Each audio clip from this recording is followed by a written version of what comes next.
Ketua Komisi 3 DPR RI, Habibur Rahman menegaskan, pengunduran diri Febrie Adriansyah dari jabatan Jaksa Agung Muda Tindak Pidana Khusus, Jampitsus, Kejaksaan Agung tidak boleh menghentikan langkah penegakan hukum. Ia meminta Korps Pemberantasan Tindak Pidana Korupsi, Kortas Tipidkor, Polri untuk terus mengusut kasus dugaan korupsi dan tindak pidana pencucian uang, TPPU, terkait batubara, PT Asabri, hingga Krakatau Steel. Pengunduran diri ini tidak boleh mengendurkan atau menghentikan langkah penegakan hukum yang sedang berjalan, kata Habibur Rahman kepada wartawan, Sabtu, 11 Juli 2026. Habibur Rahman juga meminta agar seluruh institusi penegak hukum dan keamanan negara, mulai dari Polri, Kejaksaan Agung, hingga TNI, tetap solid dan bersinergi. Ia mengingatkan agar seluruh instansi memiliki satu visi dalam menyukseskan program Presiden Prabowo Subianto yang berkomitmen tegas dan tanpa kompromi dalam memberantas korupsi. Peristiwa dugaan korupsi ini melibatkan personal atau oknum, bukan kebijakan maupun representasi dari institusi. Oleh karena itu, sama sekali tidak boleh ada konfrontasi atau konflik ego sektoral antar institusi, ujar Habibur Rahman. Menurut Habibur Rahman, negara sangat membutuhkan kekompakan aparat penegak hukum untuk bergerak maju.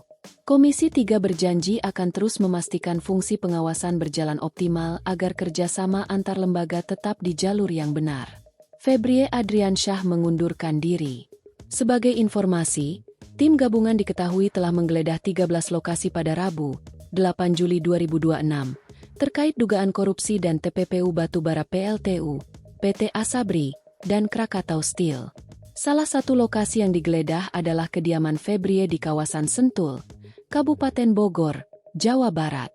Dari rumah tersebut, polisi menyita uang tunai senilai $3.130.000 Singapura, $889.965 Amerika, dan $259.159.000. Jika dikonversikan, total barang bukti dari rumah tersebut ditaksir mendekati 60 miliar rupiah. Dirreskrimsus Polda Metro Jaya Kombes Pol Victor D. Makbon menjelaskan, penggeledahan ini didasari oleh dua laporan utama. Pertama, dugaan korupsi atau TPPU oleh oknum penyelenggara negara dalam penanganan perkara PT Asabri dan atau Jiwasraya periode 2020 hingga 2025.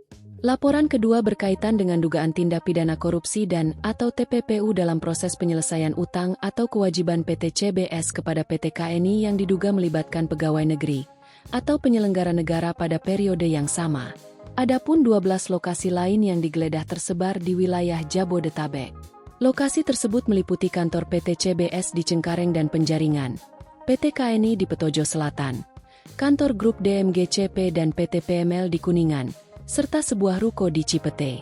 Polisi juga menggeledah sejumlah hunian, di antaranya rumah MN di Serpong Utara, rumah TK di Mega Kuningan, rumah dokter di Gandaria Selatan, serta apartemen milik Milt di Pacific Place. Fakta mengejutkan lainnya ditemukan saat polisi menggeledah Cafe Declan Signature dan Coin Money Changer di kawasan Cipete, Cilandak, Jakarta Selatan. Di lokasi tersebut, penyidik menemukan sebuah brankas yang disembunyikan di balik lemari pajangan yang bisa dibuka dengan cara didorong. Dari dalam brankas rahasia itu, polisi menyita uang senilai 67,2 miliar rupiah dalam bentuk rupiah, dolar AS, dan dolar Singapura. Selain menyita dokumen, polisi juga turut mengamankan 3 orang pegawai dari lokasi tersebut untuk kepentingan penyidikan lebih lanjut.